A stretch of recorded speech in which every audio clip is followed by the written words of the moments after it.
Good day, good week, good evening, good afternoon. Welcome to another episode of the Trucking Risk and Insurance Podcast. This week, we are privileged to have Shiva, the CEO and founder of Pitstop. If you don't know what Pitstop is, you've got to remain here and listen because I'll tell you, I was excited when I got to learn more. All right, with that, let's get on with the interview with Shiva from Pitstop. Shiva, our CEO and founder of Pitstop. How are you? Doing excellent, Chris. Thanks for having me.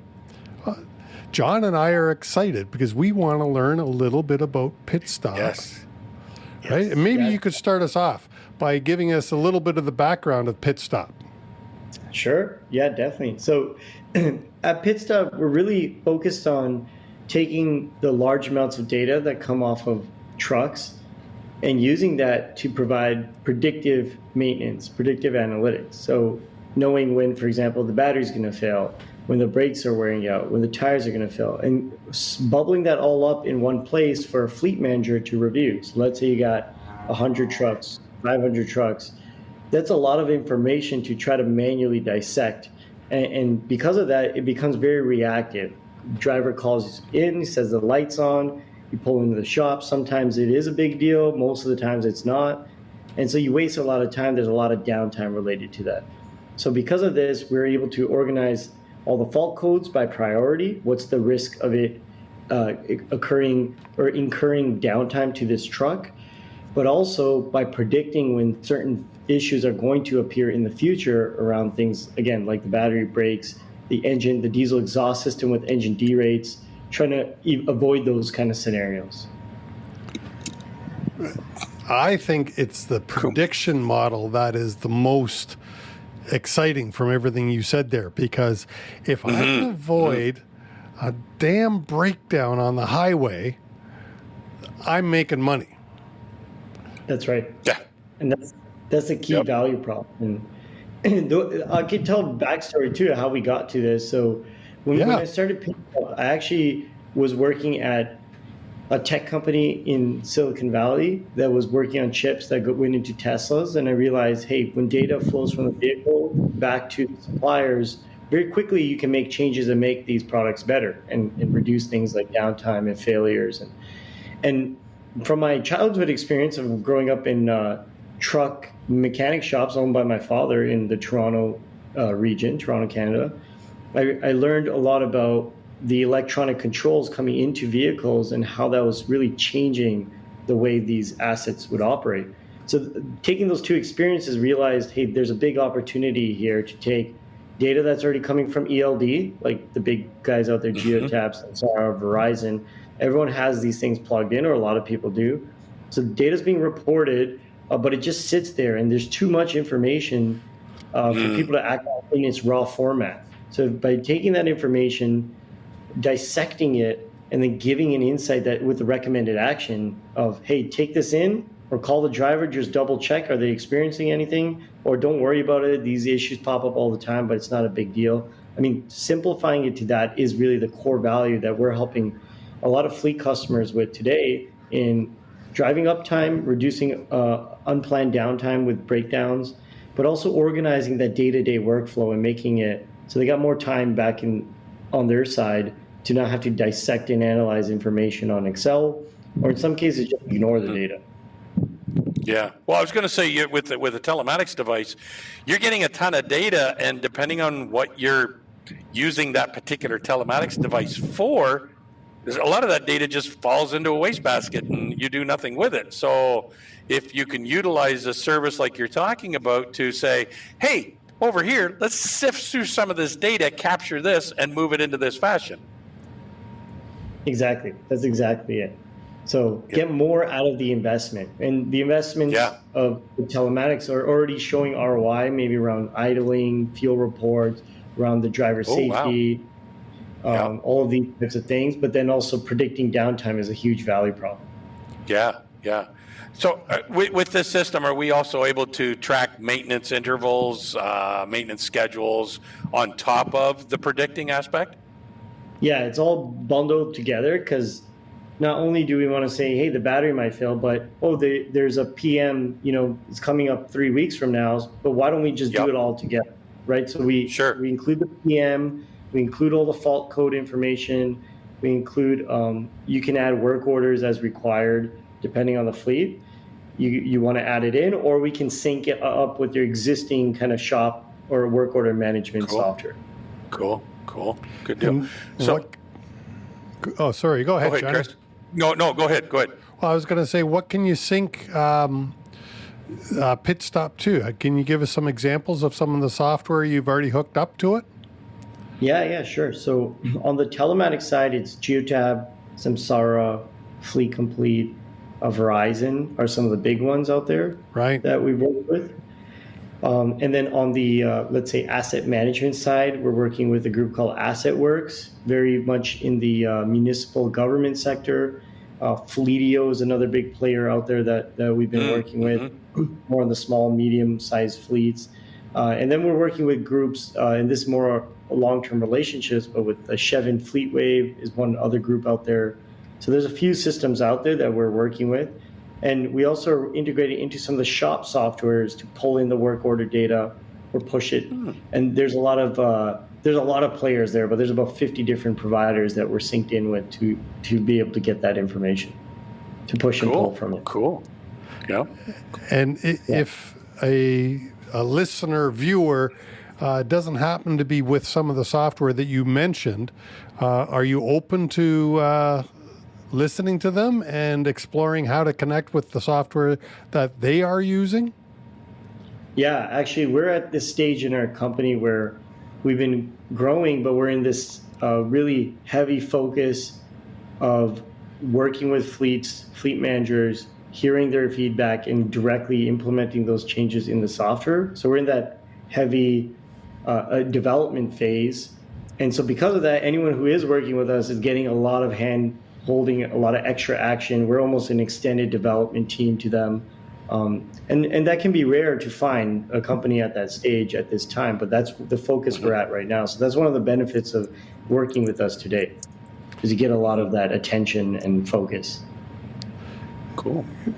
And sorry, I was looking at you, John, whether you had a question or not, but Shiv. Well, I've got a comment I was going to make.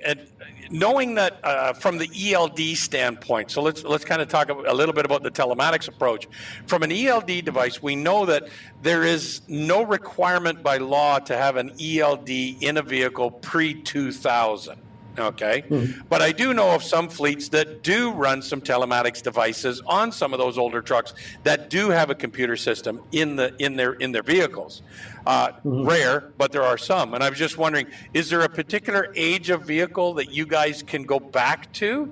Or does it all depend on whether the telematics device will connect to the vehicle? Yeah, it's mostly depending on the telematics device and the data it reports from the asset. Most of the vehicles are in the past 12 to 15 years because that's the average population. So that's where the confidence is higher. But we've had some older vehicles on the system, and you'll still get those battery alerts, predicting battery failures, the engine alerts. Of course, they don't have these comprehensive DEF systems, so they have less engine D-rate and things like that. But the system will work as long as the telematics is reporting that information. Cool. Okay. Good deal. Shiva, I got a question for you because most of my clients are the small guys. Like the people I work with are generally 50 trucks or less, not the 100 to 500 truck fleets. Can you work with people like that? Yeah, of course. So it all depends on the needs of the fleet. Usually when you have, as you get more and more vehicles, the getting ahead of downtime becomes more and more of a problem. Like the chances on any day that something breakdown is going to happen increases. But there are smaller fleets. We have networks of owner operators that maybe collectively there's 200 that are working with one organization.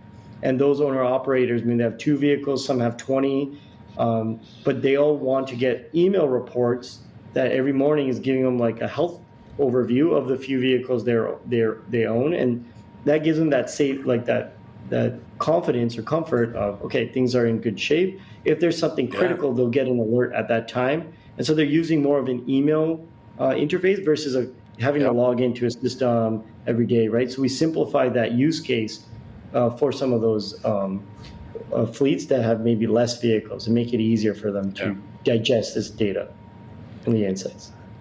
So great opportunity for the small guys to be able to, almost compete on the same level as the large organizations. Exactly. Yeah, exactly. And get ahead of downtime and make sure their trucks are up and running, and they're avoiding costs by doing that. And the data is already there. If you got an ELD plugged in, you're sitting on untapped information. And what we're trying to do is find the value in it and tell you what's important and take out all the noise. So find the needle in the haystack of stuff that matters. And that's really what counts in the long run. At least that's what we're seeing with the clients we work with. Yeah. Well, I was going to say, from a small fleet operator, and that's where I came from, we were a dozen power units. To have that technology, that power to know what's going on would be crucial, because the small operators don't have extra trucks sitting around waiting and, extra drivers that I could swap out. The bigger carriers, it's a little easier to absorb, to a certain extent. I can switch some guys around and go, here, drop your trailer there and run empty over here, pick up this guy's trailer and go. We don't have that availability when you're a couple of, 2-3 trucks and whatnot. So having that predictive modeling would be huge to kind of go, okay, now I can schedule that downtime and get it. And now I can get it done in the shop in one day, rather than all of a sudden it becomes an emergency situation and I spend a week or two. Yeah.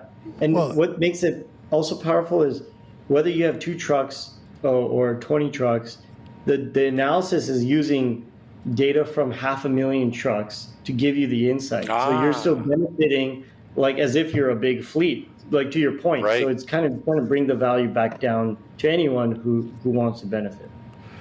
Right. So this is picking from all those other guys in the pool to be able to say, this model of truck, this year, this engine, this serial number grouping or something like that, we're starting to see failures of this component. Hey, Mr. 2-truck operator, you've got one of those units that fits in this group. Yeah, like a prime example with Freightliners in the past 3 years, there's this engine intake fault that appears, and if you look at the DEF fluid level, it starts to drop very quickly, very fast. So we have this algorithm that when the scenario pops up, we know that the EGR needs to be replaced or definitely cleaned. And if you don't do it within the next 5 days, it's probably going to derate.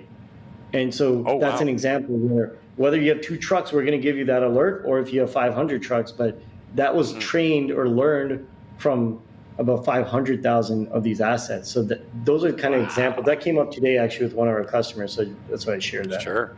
Yeah, well, cool. That's excellent. The thing that I like about it, the small guy, the ones that I work with, they don't have some of the cost advantages that the bigger guy has. No. They can't buy 500 tires at once and some of the other things that the large companies can do. So something like this, I think, would help add money to the bottom line, because it's going to predict and they're going to be able to do the repair at a much better cost than if they broke down on the damn road. Yeah. Well, right now, savings opportunities is painful too. Even if you take it in for service, you might be sitting there for 2 weeks because getting some of these parts is so hard. So what this also at minimum can help is you can wait for the breakdown as well, ride it till the end, but get ready for this 2 weeks ahead of time. So maybe you order the part and get ready, and when if it breaks down, then you wait till it comes in. But it helps in those scenarios too. It's just better planning, even if you want to wait for that event to happen. Yeah, well, hey, there's lots of parts around right now, Shiva, isn't there? Yeah. Everybody's really well stocked at the moment. Come on. I got an extra left arm if anybody needs it. I know. Isn't it terrible at the moment, the inventory crisis I think that we're having? Yeah. And it's whether you're building cars, repairing trucks, trying to buy groceries. I've noticed a real problem at not a problem, because there's always food to eat, but everywhere I go, I've noticed a lack of inventory, and I know it's a problem in manufacturing right now. So of course it would be a problem in repairs. Yeah. So prices going up, but access to stuff is reducing. It's just feels painful for everyone, I think. Yeah. Well, and wouldn't this also save, okay, if I can predict it, I'm ahead of the game right off the bat. But if I have the breakdown, I have to get towed in somewhere. Somebody gets to plug into my computer and then tell me what's wrong with it and get to charge me an extra $200 and some odd just for the diagnosis when, hey, I'm paying for a service that predict this. I already know what it is, and I told you 2 weeks ago to order the parts. Exactly. Yep. And it has those reports, the same diagnostic report you're going to get.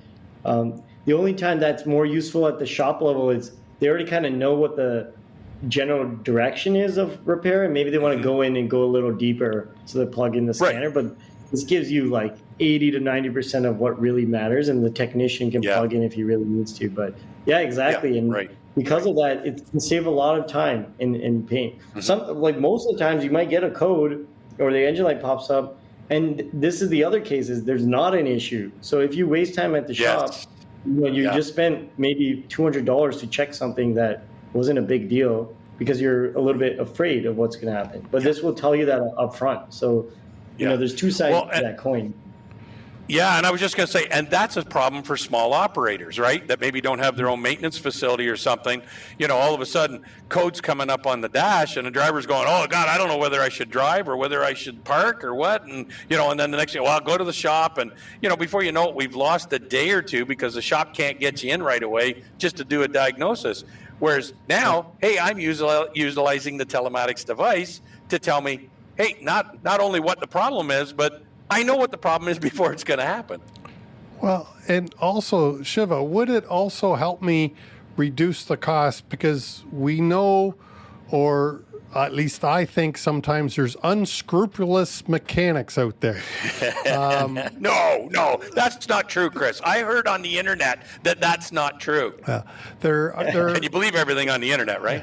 There are one or two, I've heard. Now, so if I took my truck to one of them, could your Pitstop software help me avoid unnecessary charges? Yeah, it can help line up, hey, here's the actual fix. And then when they're suggesting, hey, you should change this and that, you can do a comparison and say, well, I really clear that the things that matter right now is mainly just this EGR. I don't need to do a full DEF flush or things like that. So I'm going to put that on pause, just change the EGR. Everything should be good to go. That's an example right there of how it can help. Cool. So I'm thinking there's several ways that Pitstop software can help me save money. Well, I'm liking this idea because I've seen some apps out there for doctors. I don't have a family doctor, so there's an app you can get with maybe your health benefits provider, and it's you hit the app when you need a diagnosis on yourself, and there's a doctor or nurse practitioner telling you what you need. Mm-hmm. This is the same thing for my truck. But it's keeping an eye on me as I'm going down the road all the time. So it's coming up and say, hey, you're about to develop a cough in 3 days. You might want to get this looked at before it happens. Here's 2 Tylenol.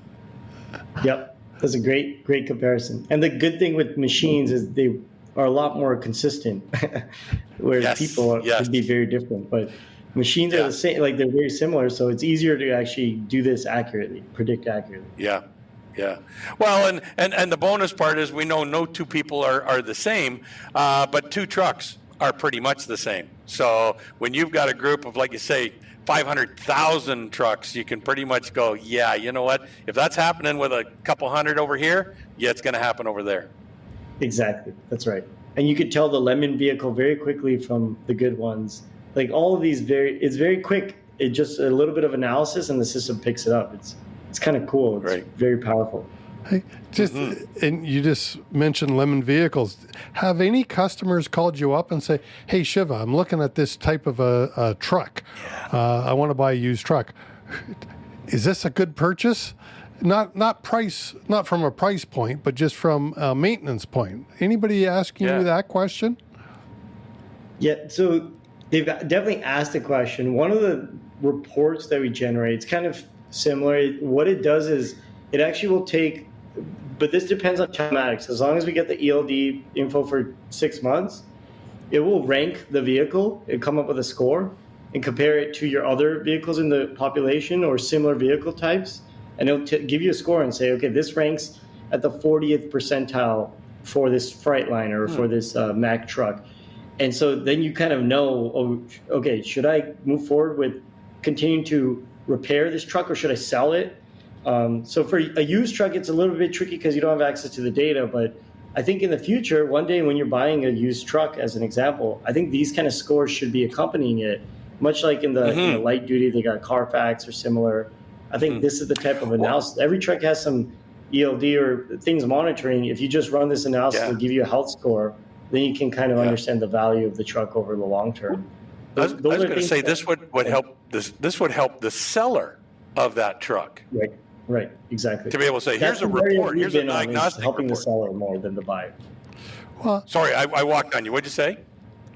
Well, I said that's the area that our health score has been helpful, is more for the seller right now, because they own their data, so they can run the score, and then when they're selling, they say, hey, look, you can also look at this report. Yeah. I was thinking more of and I'll just pick a name, a Freightliner at 250,000 miles typically has this part fail. Therefore, before I buy it, I'm going to be asking the shop, hey, have you guys changed that?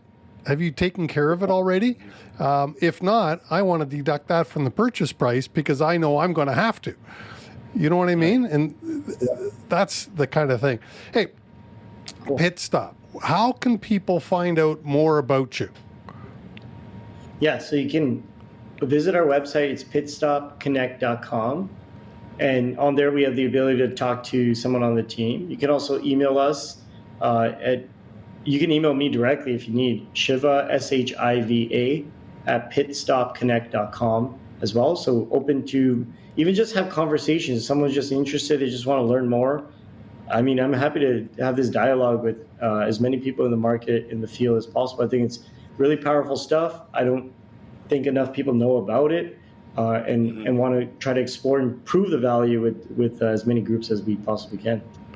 Well, and let me put a plug in for your white paper. You also have a white paper. If somebody wanted to download that report, which is hey, it's got a lot of pictures. It's only 14 pages. So it's about a 5-minute to 10-minute read, I would say. I think that's what it took me. How would somebody get your white report? Yeah, it's right on the website as well.